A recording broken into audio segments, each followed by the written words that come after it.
It's Rachel Hela. Hello, everyone. I'm Peter Underwood, and this is Maureen. Hi, everyone. Welcome. And I am your second host, Maureen. I'd just like to acknowledge that I am casting to you live today from the traditional territory of the Kwakwaka'wakw First Nations here on the very northern tip of Vancouver Island, a place I now call home, a very beautiful place. And Peter, where are you joining from? I'm from the other end of the island, the South Islands in Mitsoulia, Victoria, BC, the traditional territory of the Lekwungen and Salish people. Awesome. So we are super excited for today. We'd love to hear where everyone else is joining from. So if you're joining live from all over, just share in the chat whether you're joining through Facebook or YouTube. Let us know where you're joining from and whether you know the traditional name or common name. We'd love to hear it all. So while you're doing that, we're just going to go to our live classrooms that are joining us in our broadcast studio today. And so they're going to be sharing to you as well where they're joining from, which school, which location, which grade. So let's go first to Mr. Honer's class. I'm just going to add you guys here. All right. Hi, guys. Can you hear us? Hi. Hi, everyone. Where are you guys joining from? So this is Mr. Hunter's class. I'm here from Parkland Secondary in Sydney, BC, the traditional territories of the Wasanich First Peoples. Thanks for having us. Awesome. Welcome, everyone. Thank you. Okay, perfect. So we're going to go to the next classroom. We have, who do we have here? Let's go to Mr. Murgatroyd's class. Hi. Hello, I'm Drew, the Pacific School of Innovation Inquiry in downtown Victoria, traditional territories of Wasanich and Lekwungen speaking peoples. And we're grades 9 through 12 school. And here we got Finn and Daniel joining in. And we got a couple other people who are just on their way into the room. So we just want to say, Aichika, thank you very much for welcoming us into the event. Awesome. Welcome, and thank you for joining. All right, and then we have here Miss Henderson's class from, she's going to share where she's from. Hi, guys. Hi, everybody. Yeah, where are you guys joining from?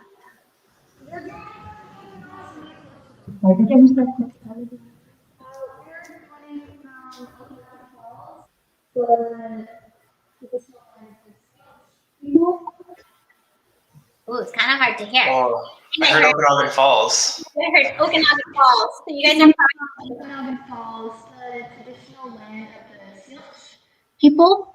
Oh, no. Oh, there you go. Much better. Nice. Okay. Thank you. Awesome. We're grades 6 and 7. Sweet. Perfect. Well, welcome, everybody. And then last but not least, we have Mr. Carr's school, or Mr. Carr's class. Hello, we are coming to you from Duncan, from the traditional territory of the Cowichan tribe, the Quetzal people. And we are a grade 9 science Hulkaminum kind of mixed class. And we currently have 6 students. So a quick plan. It's pretty dark in the room, but there's 6 of us. Nice. I love seeing everyone's classrooms. Welcome. Thank you. Thank you for sharing.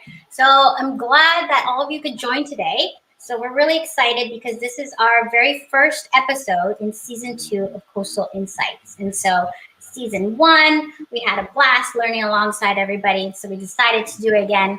And season 2, this episode is about the Salish Sea. And it doesn't matter where you're from. You can visit us in the Salish Sea through this episode and benefit from the learning. But this whole season, we have a whole new platform. We have exciting new topics, a fascinating lineup of guests that we're really excited to feature. And as you can see here, there are 2 hosts. So you're lucky you get double whammy of us, 2 hosts for each episode. So our whole series is focused around this idea of two-eyed seeing. So we're bringing in Indigenous knowledge and blending it with Western science. And so Peter and I have been working hard to co-create to be able to bring those 2 lenses together. So So yeah, so I'd without like to do a bit of a shout out to everyone watching online. Thanks for tuning in from Facebook and YouTube. We got people from all over too. We have some people tuning in from Maya here from Courtney Comox. And we have Pamela joining in from Scotland and the UK. wow. We have people far from the Salish Sea here, from Boulder, Colorado. I don't think there's any ocean kind of near there. And all the way on the East Coast too. Hello from Hudson Valley, New York, USA. Thank you, Tracy. Good to see you. We even got some neighbors really close by to me here. Don Olson says hi from Sarlip First Nation from the Salish Leadership Secondary School. Good to see you all. Yeah, I love all the different people joining from all over. So yeah, so without further ado, I'm gonna pass it over to Peter. If you want to learn a little bit more about us hosts, we're gonna share a little bit more. All right. So my name is Peter Underwood. Let's see here. Go like this. I grew up in Wasanich here, but I'm also Norwegian on my mom's side. I'm Norwegian and Wasanich, with also some connections to Samish across the border in the US and Nez Perce, also in the US. I grew up here in Wasanich, learning about, island life, ocean life, and all of that in the classroom, but I didn't really start to learn about Indigenous perspectives until my older grades. And I'm really glad that I did. One of the kind of best parts of my educational journey was learning a bit about our Sinchothan language. Sinchothan is the language of the Wasanich people, and since learning that, I've learned so much about our history and perspectives, and I think that's a very valuable part of any Indigenous student's education. And I'll pass it to Maureen to introduce herself a bit more too. Awesome. Thanks, Peter. So my name is Maureen, and I have been very fortunate to have been able to grow up most of my life in BC. So surrounded by beautiful nature. I spent a lot of time outdoors in every kind of outdoor sport you can imagine, and was drawn to the ocean and learning more. And so I studied a lot of sciences and went into marine biology and did some research out in the waters. But I realized that there was a lot of conservation and education that was needed. And so that drew me to dive a little bit more into education. So that brings me to where I am today, working with Raincoast Conservation to do programs like this and help connect more people to this beautiful world that we live in. And so that is a picture of me on our vessel, which we have with Raincoast, that we're able to bring people out onto the coast to share some of these really amazing experiences. So if you're new to Raincoast, maybe you haven't heard of us before, I'll just share a little bit about who we are and what we do. So Raincoast Conservation Foundation is a science-based conservation organization based here in British Columbia. And we do a lot of work to help protect the lands, waters, and wildlife of coastal British Columbia. And so we do that in 3 ways. So we use our mandate to investigate, inform, and inspire. So through investigation, we use scientific research. We have a lot of scientists that work up and down the coast to really study these animals and habitats and ecosystems that are found in these areas to be able to understand what they need, how to sustain them, and really try to figure out how we can keep these systems resilient for many years to come. And so we use that information and knowledge gained from our scientific research to help inform other people. And so we bring that to decision makers, to government, to other ENGOs, and we use that to be able to help kind of navigate through this world and coexist with the wildlife in a sustainable way.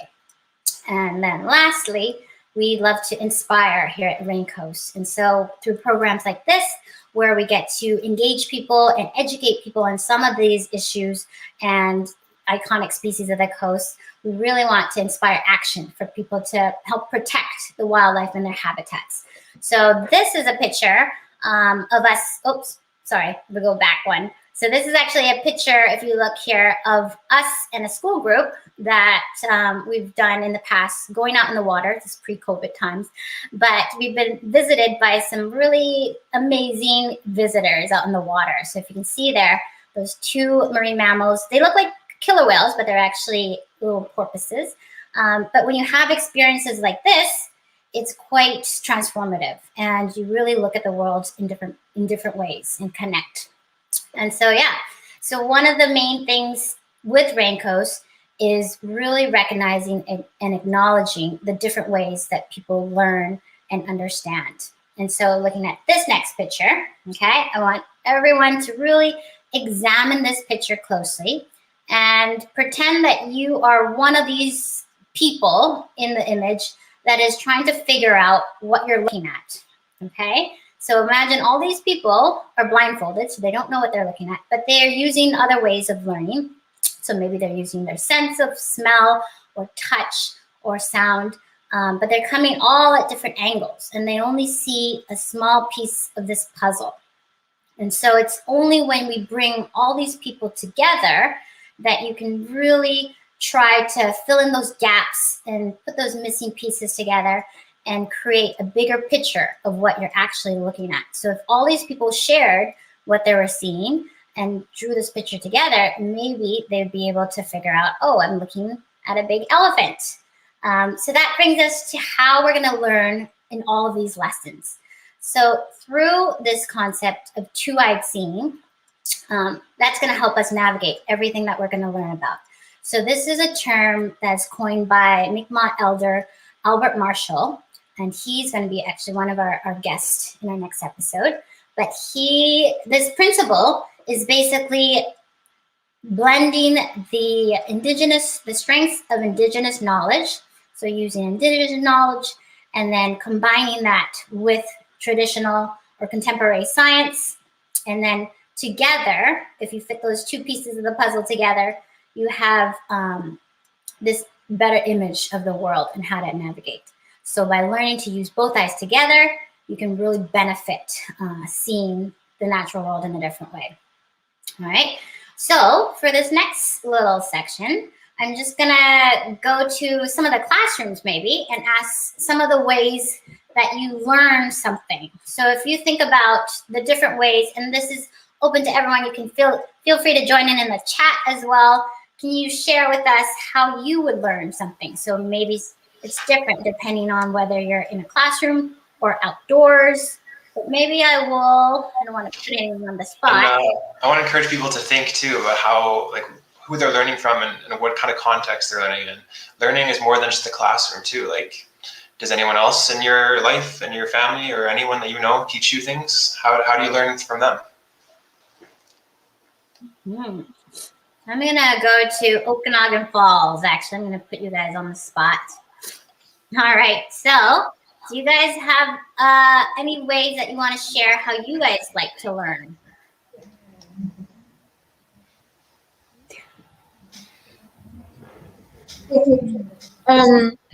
So we go outside and we learn about things, and we also learn in our classroom. We usually do it all together when we're learning or in group projects. Awesome. Nice. Great. Love group projects. Perfect. Yeah. Everyone learns in many different ways. And in the Pacific School of Innovation and Inquiry, they say hands-on learning. I love hands-on learning for sure. That's definitely one of my favorite ways to learn, is just to go out and be in the environment or get your hands out in there. All right. Okay, I think, is there anybody else that would like to share how they learn? Learning from example, nice. Learning from others. There's so many different ways. Excellent. Okay, so I'm gonna move on to the next slide.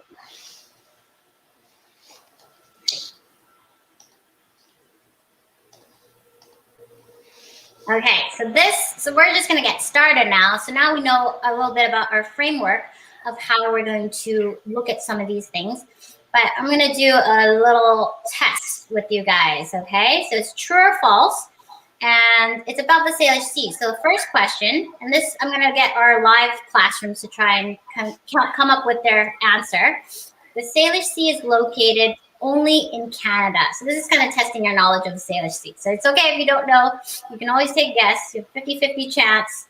Salish Sea is located in Canada. Let's go to, I'm going to go here to the Pacific School here. Okay. True or false? What do you guys think? Oops. Can you hear us? Okay, we can't hear you. Mr. Murgatroyd, can you hear us? Can you cue your mic? Oh, I think you're on mute. Finn has a great response to that. Okay, let's hear it. Well, Yeah, you're still on. I don't know if you can hear me from here, but I said that the Salish Sea doesn't follow colonial borders, so it is definitely also in the so-called U.S. as well.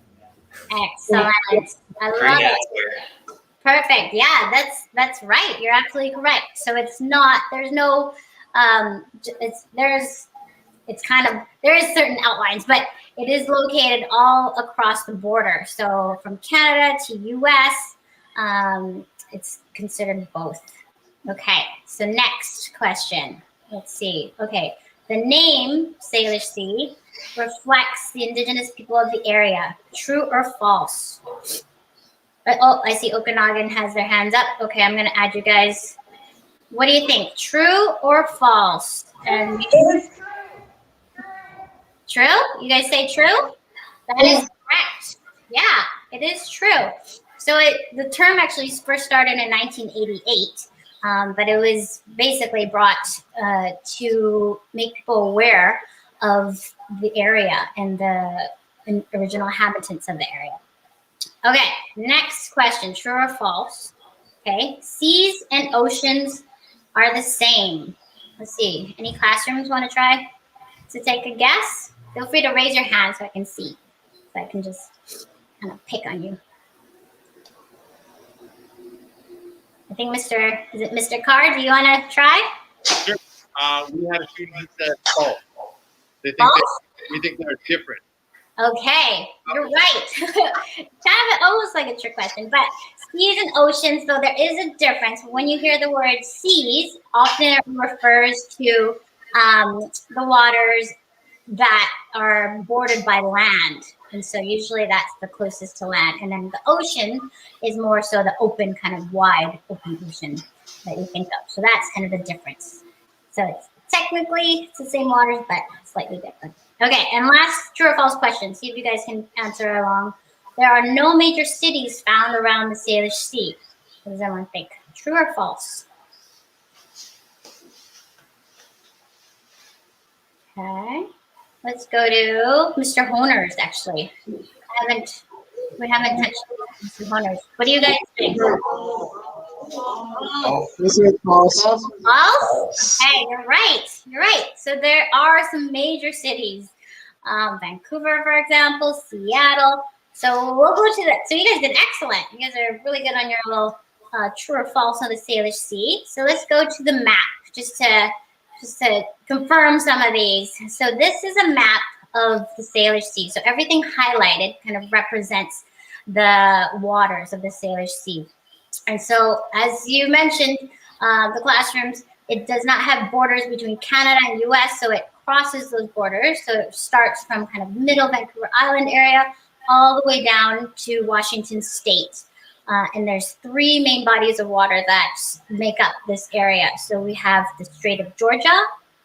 So that's that body of water between the mainland and Vancouver Island. We have Juan de Fuca Strait down there, down by the States. And last, Puget Sound, if you've ever gone to Seattle or down south. Those different areas make up the Salish Sea. All right, so I'm going to pass it off next to Peter to share a little bit more about the Salish Sea. yeah, so here's a different map, same place, different colors. If you look closely, there's like a box here, and in the box, that's roughly around where Saanich is. And with Saanich here in the little side map, you can see there's 4 numbers kind of in small there. That's where, I guess there's 5 numbers, right? That's where there's some reserves around here. And number 1 is Malahat there. Sometimes they don't sometimes they're not considered Wasanich, sometimes they are. There's a lot of history with that. But you notice how some of the islands kind of off of this peninsula are also colored. That's also Wasanich lands. And a peninsula is kind of the little part on the map where the land sticks out into the water, where you see the numbers 2, 3, 4, and 5. And if you look to the right of the peninsula where it says Saanich, there's like Harrow Strait and another island. That's on the US side. Saanich also kind of spans across colonial borders, and some of the islands that were there are also Wasanich lands too. Of course, now they're in what's now called the USA, but they're our homelands too.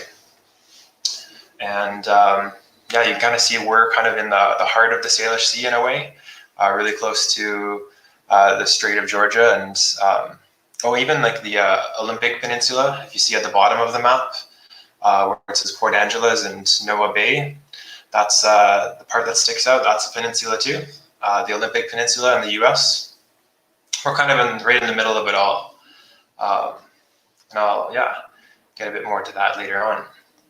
But the Wasanich, we have a lot of history ourselves too, before any contact and before a lot of things. The Wasanich have been here for eons, and it's a good spot to be. So I think it's a good spot to stay. We're kind of also known as the emergent people, or even the saltwater people.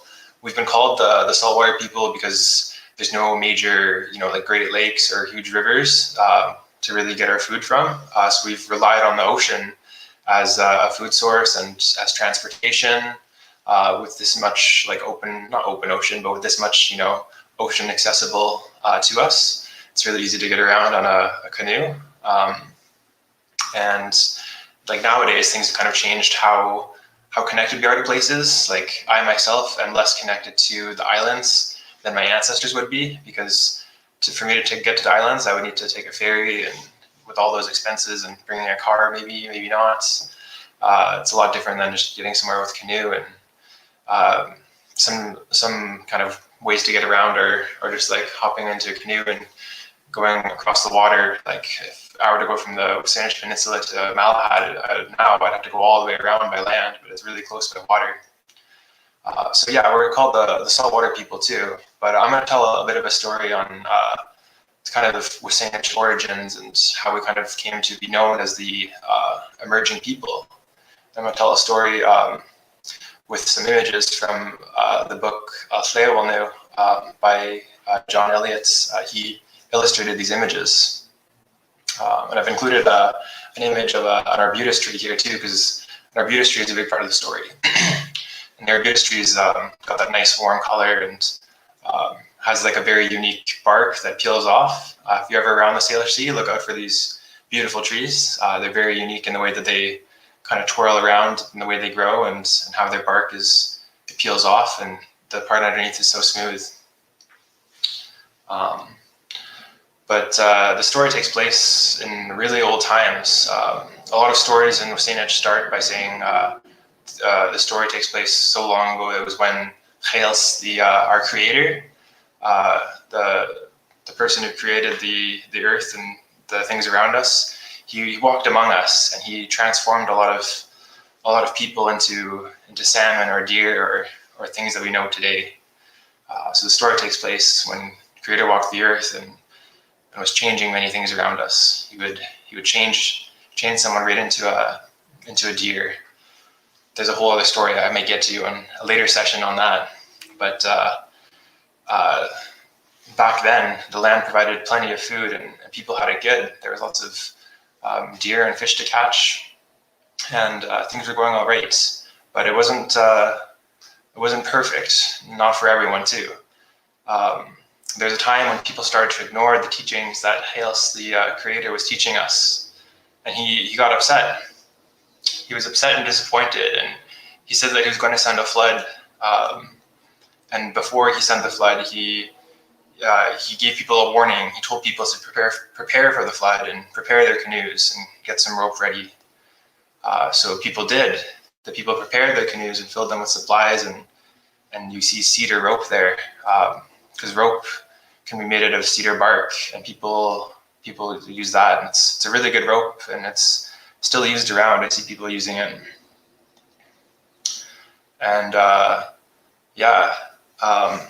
there were some people who didn't listen to Hales and weren't prepared with food and rope, and they didn't have their canoes ready when the flood came, and they didn't make it. The storms came, the waters rose, and they didn't make it through, a lot of them. But for those that did make it through, they saw the flood come. It rose and rose, and the flood came above the trees and above the mountains, and until there was almost nothing around but water.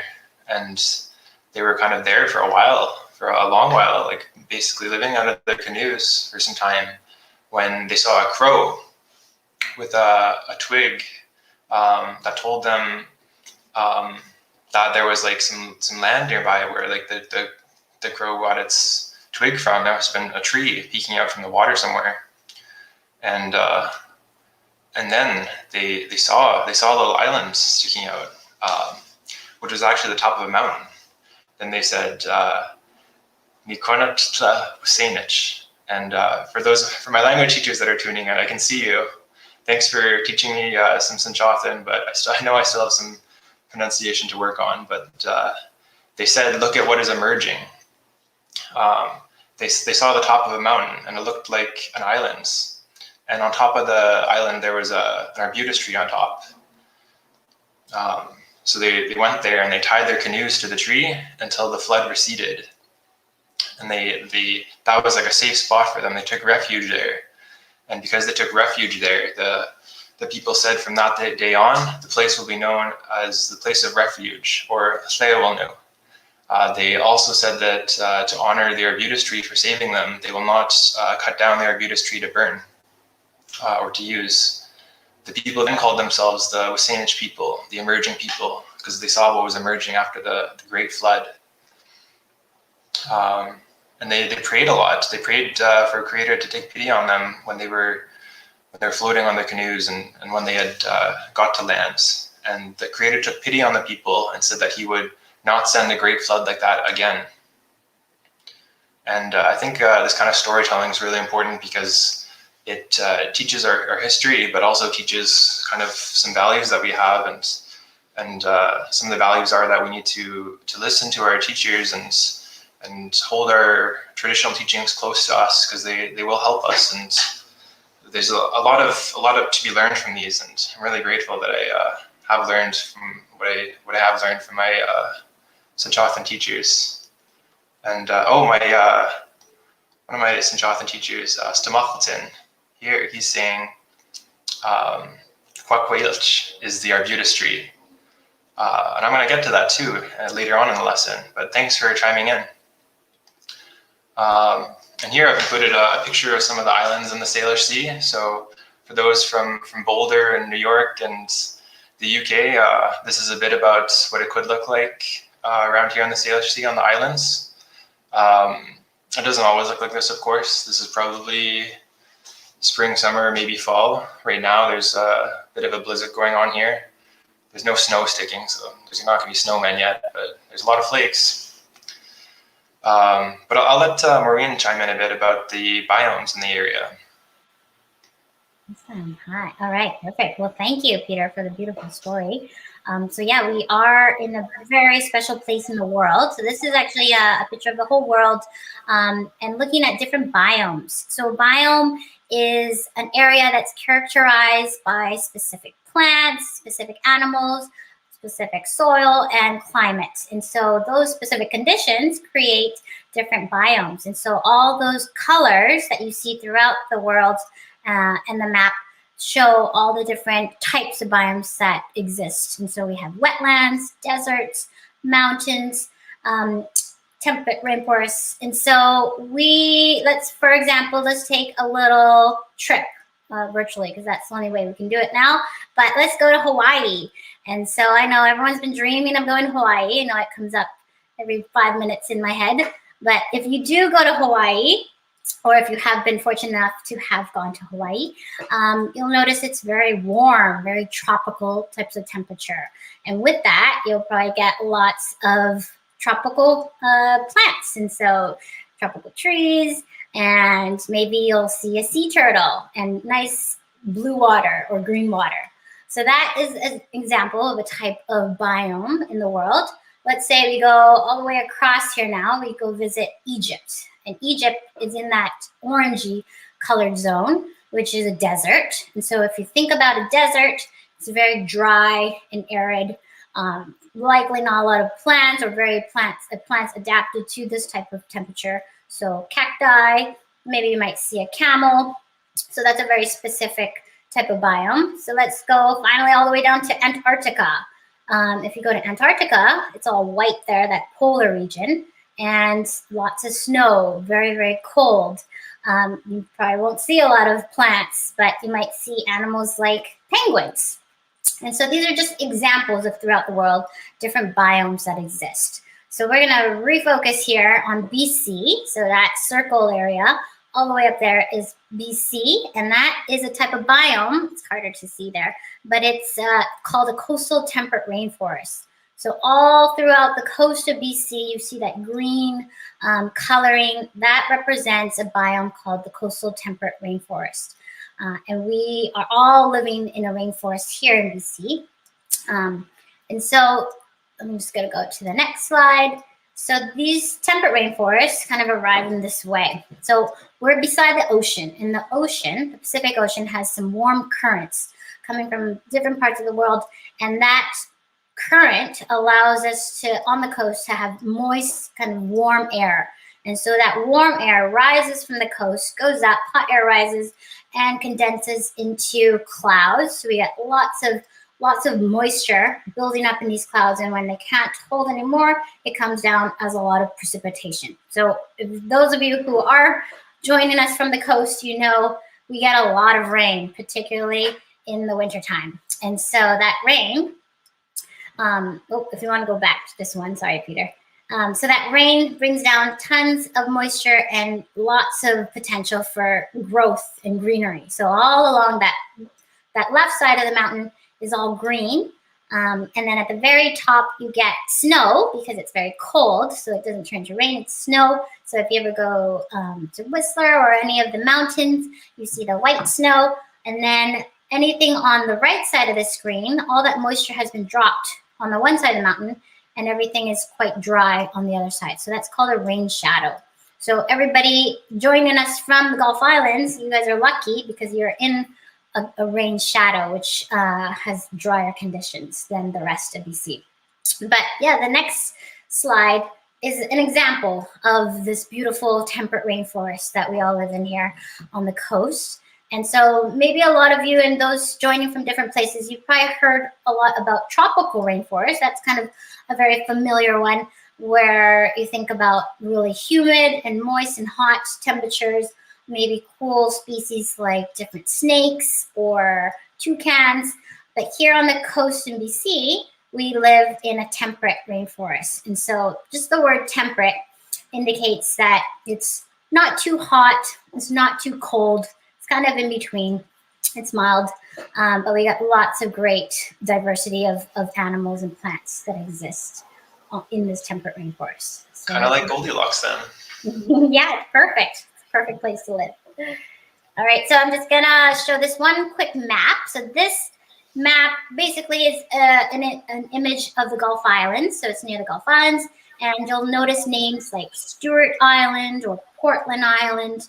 If you've taken the ferry, you've gone maybe to Sydney or Schwartz Bay. So these names of these islands represent people that have come within the last 200 years. So it doesn't represent the original names, because people who have been on the coast, there have been people who lived for thousands of years on this coast. So it doesn't always reflect the names that have been known for since time immemorial.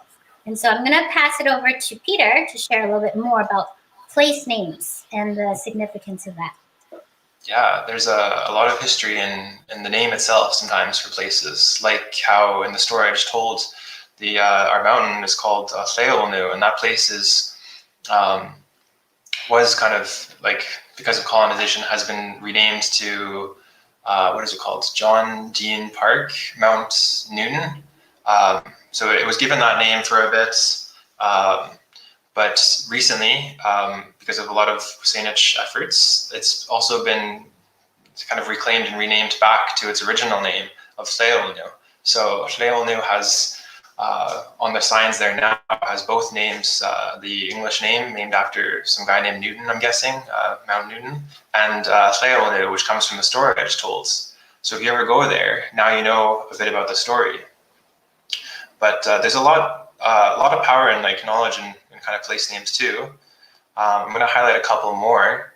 There's two here, Clover Point in Victoria, an English name, and Sneedcleft, Todd Inlet in English, also in Victoria. And Clover Point's right on the edge of the city, right on the south part of Vancouver Island, right at the edge. And that little part that sticks out in the water, that's a peninsula, just like the Saanich Peninsula, or somewhere like Florida, or you know, anywhere that there's like a little body of land that sticks out into the body of water. But Clover Point is named after an indigenous plant in the area, and the plant is a type of clover, of course, springbank clover. But because they've developed so much in the area and on the little peninsula, like the whole ecosystem has been disrupted. So there's, I just recently learned that there's no more springbank clover there anymore. And they've introduced some other grasses, and there might be some other clovers, but those are the kind of clovers that come from the garden center or something, like invasive species that aren't really from here and just take up the space there. The other place here is Sneedcleft, which is an English Todd Inlet named after probably someone named Todd, but none of us really know who he is. I'm sure someone does, but Sneedcleft means the place of blue grouse. And the blue grouse are they're a kind of bird that is indigenous to the area. They're like pretty easy to hunt, like really good food. I'm sure someone out there is making Sneedcleft or a sneed, the bird name, like chicken strips, like out of it. Some people call it like the chicken of the area. I haven't actually like really seen them or hunted them or anything, but I know a lot of people that have. They said that they're pretty easy to process, but because there's been so much kind of damage to the environment there, there's no more Sneedcleft. There's no more, or no Sneedcleft, but there's no more Sneed, which is the name of the bird. Thanks here to Muckleton, my teacher again, for typing it out in the right way too. Oh, not Sneed, it's Need, which means blue grouse, and Sneedcleft is the place of blue grouse. But yeah, there's no more of that, but there's a lot of really kind of powerful people that are working to restore the area, because that area is like a traditional village site of ours that's that is even called like our first village site as the Saanich people. There's a lot of history there, and I think it's really important that we're kind of aware of what these place names are about, because like it's kind of an issue that there's no more blue grouse in the place of blue grouse, and that there's no more clover in Clover Point. So I think kind of looking at indigenous place names are a very important part of being connected to places. And there's a lot of power in words too. The arbutus tree that I mentioned earlier is called, in Sinchothan, it's Quaquailch, which is the arbutus tree. Also can be translated to the drinking tree, because they have really strong roots. They can grow in rocky areas along the coast or in the woods, and they have one really long root that grows deep into the ground, and it's called a tap root.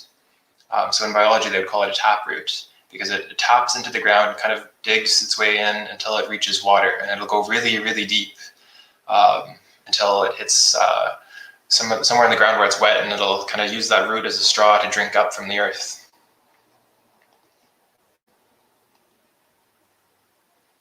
Oh, and I'll let Maureen talk a little bit more about the ecology and biodiversity here. Okay, thanks, Peter. Yeah, it's really interesting to just think about some of the origins of these names and the significance. And you might be noticing maybe in your area too, that there might be more transitioning of trying to acknowledge traditional names for different places. And if you think about, For example, Haida Gwaii, it used to be known as Queen Charlotte Islands. And so there is this shift that's happening. And so hopefully people can recognize some of these names in your area and maybe share with them in the next episode. But yeah, we are in this special place where we're on this coastline where water meets land. And so with that, you get some really special ecosystems. And so this is a picture of a watershed. So a watershed is an area of land where water drops down onto, precipitation falls onto, and all that water that drops onto the land gathers and pools and draws into these tributaries and maybe gathers into bigger lakes or bays and eventually into the ocean. And so all this area that the water hits is called a watershed. And we are all living in a watershed. So if you are along the coast here, and in any of these areas where there's lots of rain, there's lots of water everywhere, and we're all connected in these watersheds. So when that water, fresh water, let's say, hits the ocean water, it brings with it lots of sediments, lots of nutrients, and this mixing creates the ideal conditions for lots of plankton and lots of food. And when you see lots of food, you have a big burst of biodiversity and lots of different animals and things that can live there. And so biodiversity of the Salish Sea is endless. We are so lucky because we are living on the coast here, and BC has the highest biodiversity in all of Canada. And it's because we have the ocean environment and the land that we get a lot of mix of species. And so biodiversity is the variety of different species in a certain area. So I'm going to show you examples of some of the biodiversity we have. This is kind of more so like intertidal zone, but in the Salish Sea as well. And I want you joining along, those of you joining live, feel free to guess some of these in the chat and classrooms as well. I'm just going to show a picture, and then I want you guys to guess what it is, and then we'll share what it actually is. So this first picture, okay, this is, just look at it very carefully. I'm just gonna get out of our shot so that you can only see the images. So this animal, you'll probably walk along all the time when you're on a beach or on the rocks. A lot of people don't notice them because they only come out when they're covered in water. If anyone wants to take a guess, and those the classroom attendees, if you want to raise your hand, if you want to take a guess as well, I can call on you. If not, don't worry, I won't put you on the spot. But it's quite obscure when you look at it this way. If any chat people want to take a guess as well. It's quite quiet in the chat rooms. Okay, going once. Oh, we have some guesses in the chat. Some people are saying barnacle or sea snail.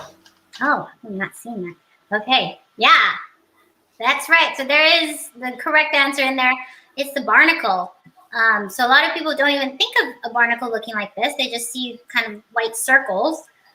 But once it comes out, it looks like basically like an eyelash that's filtering and feeding from the water. And so this, you can't tell from the ratio, but this is actually a giant acorn barnacle. And it's the largest barnacle in the world. So it can get up to 30 centimeters and can be as big as your hand. So it can get quite huge, but generally we see really small ones. But that's an acorn barnacle. Good guessing. Okay, next one. This one is a super awesome looking creature, one of my favorites. It looks very electrifying, the colors. Does anyone want to take a guess on what this creature is called? And yeah, any of the live attendees, if you want to put up your hand, feel free, then I can call on you. If not, we'll just get a couple other guesses in there. Oh, I see the right answer in there. I'm going to show it. Ben, you got it. So Ben guessed nudibranch. That is correct. So they are a type of sea slug, and they come in so many different types of colors and shades. And this one is called a flame-tipped nudibranch, but they come in very different sizes as well. But beautiful creatures, one of my favorites, if I can ever spot them in the water. Okay, next one. Let's see if you can guess this. This one, hopefully, everyone might recognize. It's quite delicious if you do get a chance to try it. So that saying under my title, when the tide is out, the table is set. So that's a saying you sometimes might hear around here, and that just designates that there's a lot of food that we can eat in these intertidal zones as well. Yeah, I've heard a lot of Coast Salish people say that. Yeah, bivalve. It is definitely a bivalve. Does anyone want to guess the specific type of bivalve this is? Mussel. Got it. Yeah. So this is a blue mussel, and yeah, these are the type of mussels that you might eat and find in a restaurant. There's lots of different types of mussels, but this particular one is called a blue mussel. Okay, let's see if you can get the next one. Oh, hopefully this one's quite evident by the shape. So this, I'm just gonna say it. This, actually, no, I'll wait. Wait 1 second. Okay. Oh, I think Okanagan Falls wants to. Okay, I'm gonna add you guys. Purple. Can't hear you. Louder. It's a purple sea star. Got it. Yeah.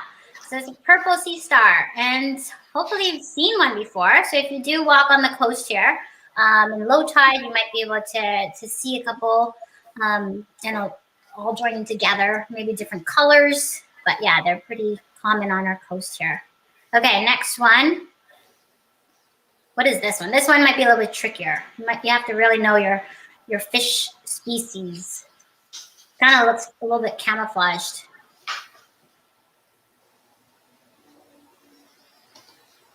You go to a tide pool. This comes in like a small version, but this one is called a sculpin. And this is actually, you can't tell again from the scale, but this is the cabezone, which is the largest sculpin species out there. So this one can get up to 3 feet. And so as big as a small child. And yeah, they can come in very small size as well, but that's called a cabezone. And then this is just an eye of the creature that I'm gonna show next. It's just the eye, but maybe you recognize it. Let's see if anybody in the classes. Oh, Okanagan Falls again. Let's add you guys. Okay, octopus. Octopus, you got it. You guys are on fire. So yeah, so this is the giant Pacific octopus, not just any octopus. It's the world's largest octopus species. And this can get up to 30 feet. They've measured one of the biggest one to be 30 feet and 600 pounds. And so if you're lucky, they're quite cryptic and camouflage very well, but that's the giant Pacific octopus. Okay, last but not least, hopefully this one a little bit easier. This is the Okanagan Falls. You guys know it all. I'm just gonna I'm gonna go to someone else. Any other classes want to guess? Oh, Mr. Honer's got an answer too. Okay, let's add. What is it? A moon jelly. Type, yeah, it's a moon jelly. So you can tell by those 4 kind of rings at the top that it's a moon jelly. And moon jellies, they can swim in warm water and cold water. They're very adaptable. So maybe you've seen them. So these are just a little sample of what we have here on the coast, just a very small sample. And in the next slide, there's a kind of collage of some other species that we have on the coast, lots of different colors. We're very lucky because we have species very small, but also we have some large species and lots of diversity in marine mammals. And so this is a picture of the Salish Sea again in the background. But all the different marine mammals that you might see in the Salish Sea if you ever go out there. So if you're lucky enough, you might encounter one of these big animals or small ones. So we have on the top left is a gray whale, top right is a humpback whale. You have your killer whales, and way at the bottom, small marine mammals are the porpoises. On the left, you have your seals and sea lions. And then way on the little corner here on the left, you have your otters. So sea otter, river otter. So hopefully you've encountered some of them. I've been super lucky to go out and be able to see all these in the Salish Sea. So our next slide, I'm just gonna do another little test, okay? So this is a test of sound and seeing if you can connect the type of sounds they make with the actual animal. So this is going to test your knowledge of what kind of sounds they make. So we have the stellar sea lion on the top left. Oh, hold on. We'll pause for a sec. And then I'm just going to show the animals. The humpback whale on the top right. Below the humpback whale is called a Dall's porpoise. It looks like a mini killer whale.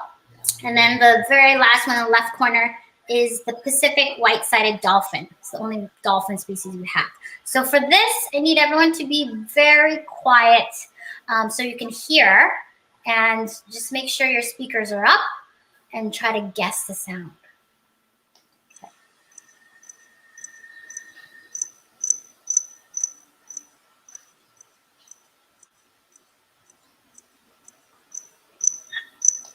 Oh, we have one hand up from Okanagan Falls. Okay, what do you guys think? Is it the dolphin? That's a good guess, but it's incorrect. It's close. It's very close. So that is the sound of echolocation. And that click you hear, yeah, it's them echolocating. And dolphins do echolocate, but that one in particular was the Dall's porpoise. So that bottom right, black and white creature there. Okay, next one. Hopefully, maybe the next one a little bit more.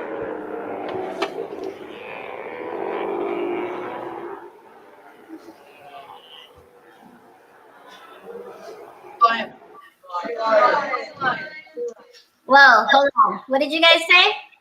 Oh, Sea lion. Yeah, that's a very distinct sound. That's correct. You guys all got it. That is definitely the stellar sea lion. Okay, next.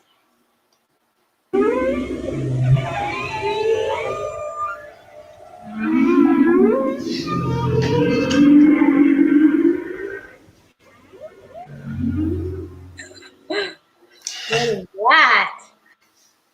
Any guesses? Okay, let's see. Pacific in school. Let's.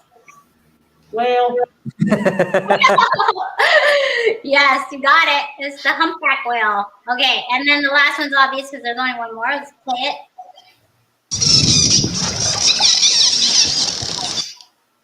Oh, let's play it again just for fun. It's so cheery. Okay, yeah. So that one is, of course, the Pacific white-sided dolphin, the one type of dolphin species we have on our coast here. So those are just some of the sounds you might recognize, or maybe not, or maybe you've heard it for the first time. But sound is very important to these animals and to their life and their socializing. So we'll talk a little bit about that after as well. But yeah. And yeah, of course, we're Salish people. We have our own words and language. So we'll do some language lessons with what I do know here. The sea lion, we would call the sea lion a chase. A chase. And the humpback whale, we would call the quanus. Quanus. And the porpoise, that's the Dall's porpoise, right? That's we would call quanid. Quanid. And I struggle a bit with the Q's. The Q is actually a different sound than like the K with the mark on top and everything too. But I think it's quanid. And then dolphin would be quen conid. Quen conid. I'll have to get some more lessons from Stamachleton, my old teacher who's chiming in now, I see. It's good to see you and all my other teachers here too. But let's talk a little bit more about the importance of having different animals in an ecosystem and the importance of biodiversity. Mm-hmm. Yeah, so we're really lucky that we have so many different types of species, as you mentioned. And there, I'm just going to show an example of why that might be very important. So, for example, on the right here, you see a collage of just a small sample of a bunch of different species that we have in BC. And I'm going to show it to you on the left here. We're just going to pretend there's a parallel community that only exists with one type of species.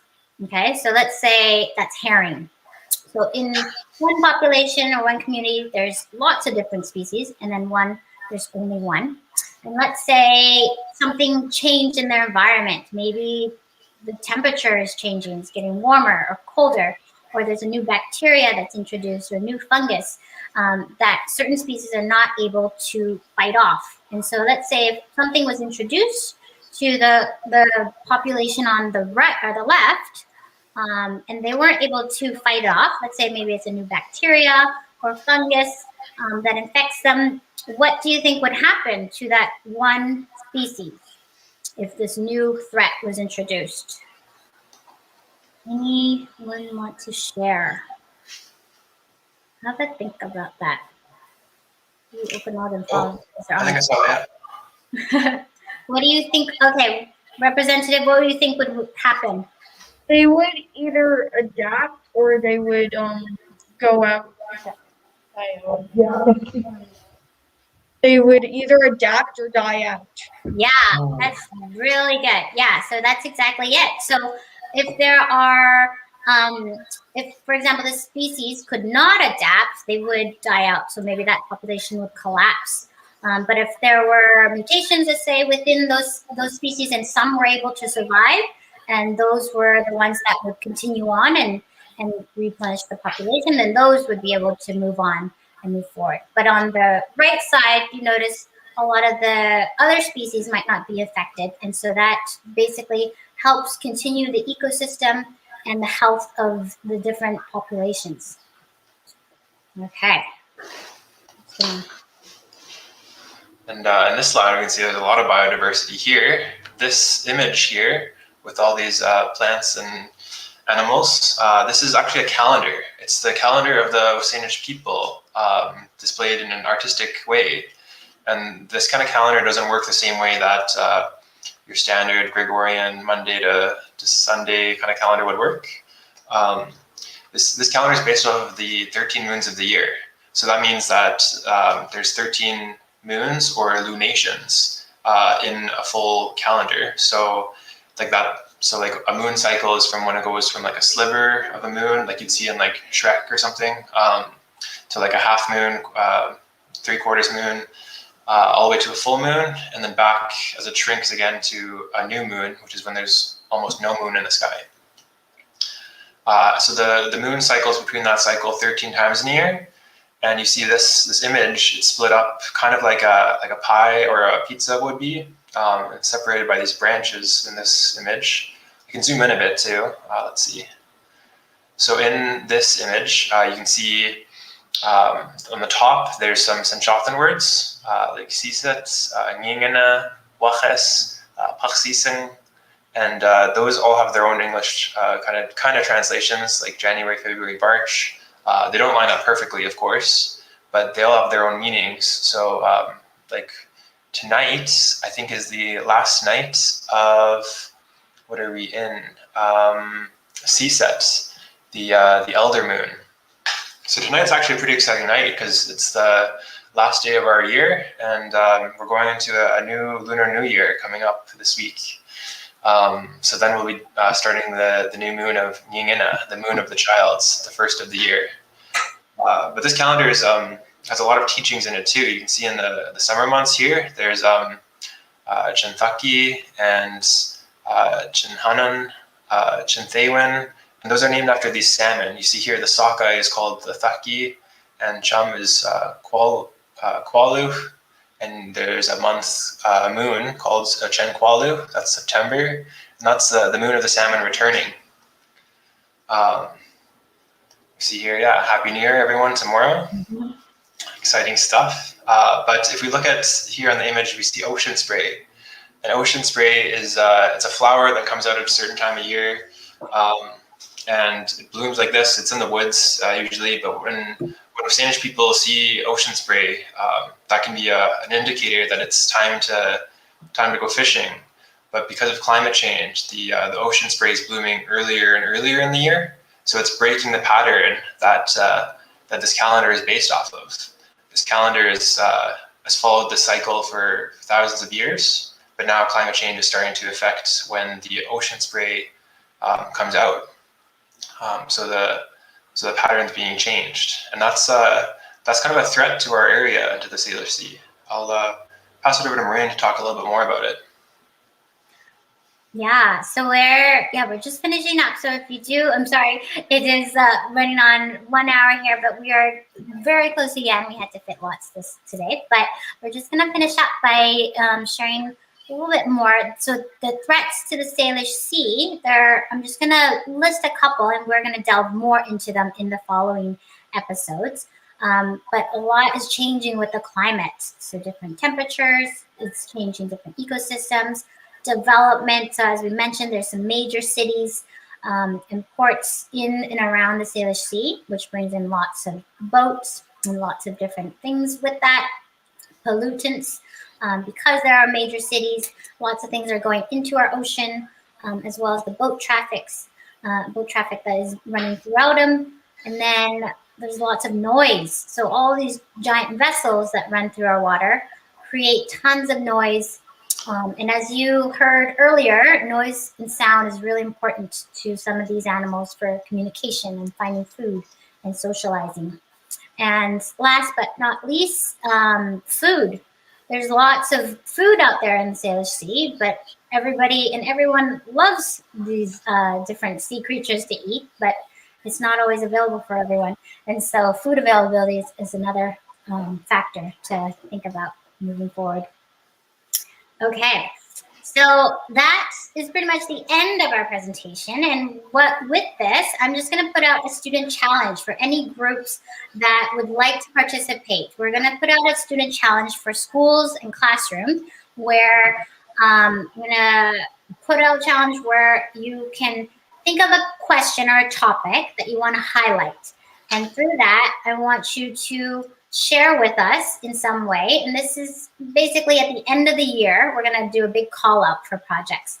And I want you to share with us through a video, or you can share with us through a presentation, or through a creative element. So it could be artwork or photography, but some way that you can share something that you either are highlighting and sharing with others, or doing in your community or your class.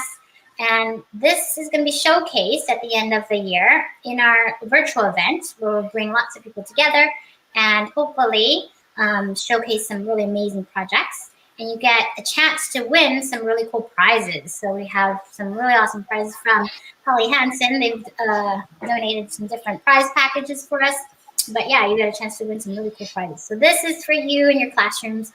Anyone out there who would like to participate in this, it's a challenge putting out some more outreach. All right, so next up, homework. If anybody wants some follow-up, I have a supplementary sheet for teachers, so you can just email me.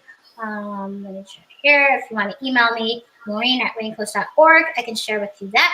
But we have a couple questions if you want to follow up with your classrooms and your learning. And so one of them will be to research 2 Indigenous place names and their meaning from local, well-known areas. So it could be a street, a town, a park, but just figuring out maybe another name for them or some traditional names. Yeah. Okay, and a second homework question is to research the three major threats or impacts of wildlife in the Salish Sea and delve a little bit deeper into them. So what specifically are these threats and what's happening? Peter? And the third one is to find another country or culture that uses a different calendar system, and how is it different from the Gregorian calendar or the Wasanich calendar, just like the 13 moons, the Wasanich moons. And the last one is, take it away. Oh, okay. And share any observations you or your family have noticed of changes in different, for example, seasons and things coming either earlier or later, or differences from previous years. And then lastly, today, what I really want everyone to do is go home and share with your family or friends something that you've learned today, one new thing. So it could be a new species or anything that you thought was super interesting today. Just tell 1 or 2 people. And that way we can help spread the learning. And if you're curious about something that we said today and want to listen to it again, this will be available. This is a recorded lesson, so come back to it on Facebook or YouTube. Mm-hmm. And so if you're joining us next time, we have what we call a spotlight session. So we're gonna have some really fascinating guests to represent Indigenous knowledge holders, scientists, conservationists, overall really amazing people doing great work.